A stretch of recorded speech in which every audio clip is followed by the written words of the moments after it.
Thank you all for coming out on a Friday. It's very lovely out. I think most of you would be maybe preferring to do other things than hearing about the Pakistan Army, but hopefully by the end you'll be a little bit interested in what's going on with the Pakistan Army. Let me tell you a little bit about my background. I'm actually not a political scientist, so I approach these puzzles from a different point of view. So I did my PhD in South Asian languages and civilizations. And so in my training, texts are very important. And so when I began this project, I approach it from a very different empirical optic, and I hope that sort of comes through in the analysis that I'm going to present. One of the things, and I'm very nearsighted, so it's hard for me to read this, and I don't have eyes in the back of my head, so I'm going to try to make it do.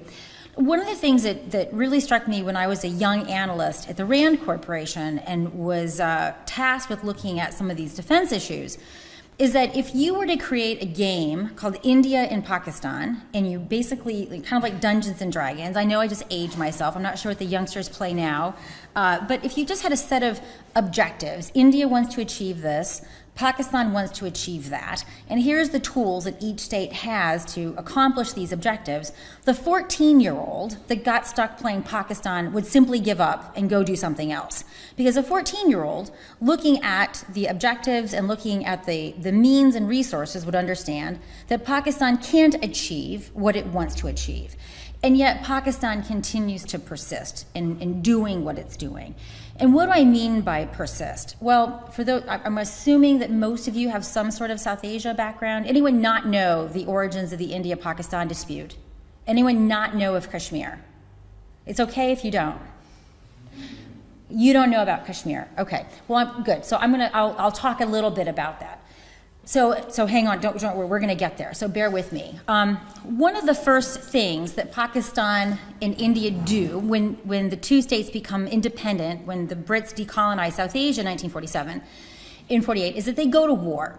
And they go to war because Pakistan was trying to seize Kashmir. Why did Pakistan want to seize Kashmir? Well, Pakistan's founders promoted this notion of a two-nation theory. And the two-nation theory held that Muslims and Hindus are separate but equal nations. Now, many Pakistanis will learn in their schools that the two-nation theory meant that there had to be a separate, independent state for Muslims. I mean, unfortunately, like many things that Pakistanis learn in their schools, that's what's called a fiction or less generously a lie.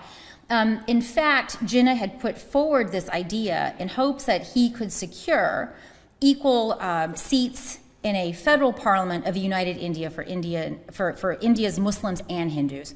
And the Indian National Congress, which became the party that led India, said, you've got to be crazy. You're a fraction of our population. Why should you get the equivalent number of seats in a parliament? And when they could not come to some concession about what a constitutional dispensation would look like for united India, and fearing that the British would back away from their decision to decolonize, basically the Indian National Congress said, fine, go have your Pakistan. And so the two-nation theory then became the justification for this independent state. And I'm happy to talk more about that for those of you that know a little bit about the two-nation theory. Kashmir was the only Muslim-dominant geography in South Asia. So Pakistan felt that because it was the home of South Asia's Muslims, that it had some right to Kashmir. The K, for example, in Pakistan stood for Kashmir. But they didn't have a legal standing for Kashmir. It turns out there were 3 princely states. They were allowed to decide whether they would go with India or Pakistan. And Kashmir was one of those states, and its sovereign did not want to join either India or Pakistan. He was holding out for independence.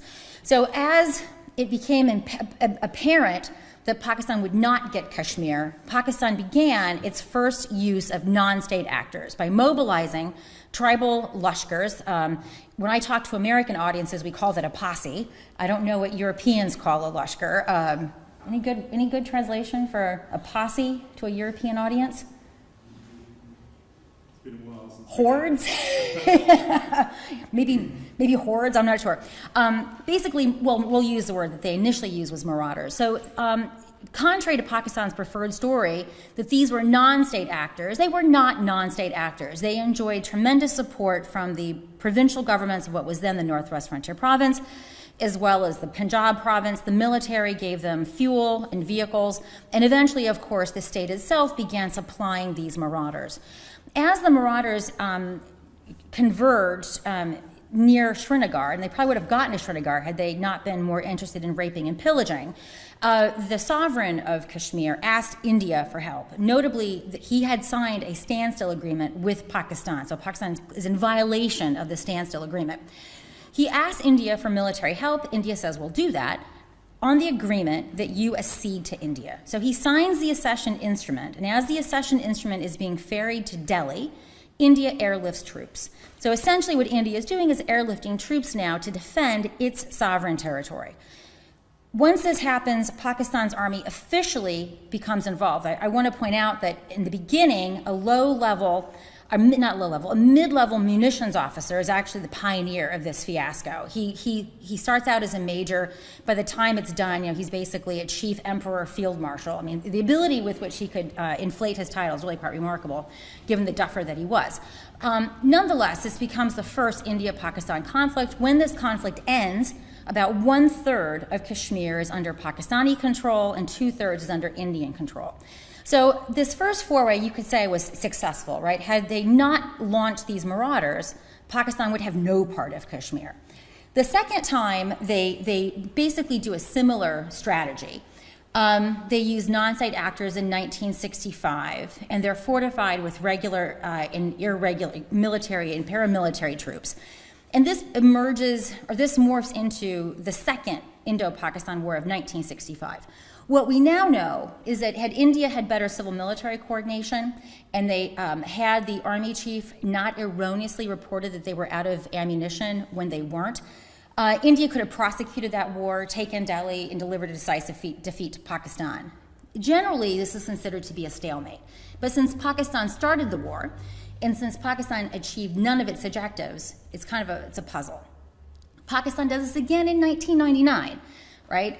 This time it's actually using paramilitary disguised as mujahideen. But it's basically, the same strategy. Send people in, we're lying about their identities, try to affect a territorial status quo, but in this case they're defeated. The troops are actually repelled. Pakistan is at this point an international pariah. In addition to these 3 wars over Kashmir, Pakistan was also decisively defeated in 1971 when India intervened in a civil war and essentially broke up Pakistan. Pakistan in 1947 had a west wing and it had an east wing. So after this war, Pakistan had lost half of its population and half of its territory. So by any definition, this was clearly a defeat. In addition to this, Pakistan has waged a proxy war. Now we can talk about what a proxy war is and at what point does simply engaging in nuisance, value, sabotage, and terrorism campaign, which Pakistan did since 1947, at what point do we call this a proxy war?